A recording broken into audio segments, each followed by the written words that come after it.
பஞ்சாபூரா? இது இவ்வளோ டெவலப் ஆயிருச்சு. அப்பவே ஒரு இடம் வாங்கியிருக்கலாம் போல.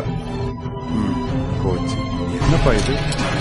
இதே டைம் மிஷின்பா. நம்ம தலையெழுத்த போய் மாத்த போறேன். இனிமேல் என்ன யாராலையும் நிறுத்தவே முடியாது. அடாடா, பழைய பஞ்சாபூர் வந்தாச்சு. இப்போ ஒரு பிளாட் வாங்கிட்டா போதும், நம்ம வாழ்க்கை நிம்மதியா இருக்கும். அண்ணே, இந்த இடத்த வாங்க 30 வருஷம் டிராவல் பண்ணி வந்திருக்கேன். ஒரு நல்ல பிளாட் பார்த்து கொடுங்க. எப்படியோ ஒரு இடத்த வாங்கியாச்சு. இனிமே நம்ம ஃபியூச்சர் பிரைட் தான். வாழ்க்கையே மாறிடுச்சு. இந்த பஞ்சாபூர்ல நானும் ஒரு லேண்ட் ஓனர். எனக்கு டைம் மிஷின் கிடைச்சது என் வாழ்க்கையை மாத்திடுச்சு. ஆனா உங்களுக்கு வாய்ப்பு கையிலே இருக்கு, பயன்படுத்திக்கோங்க.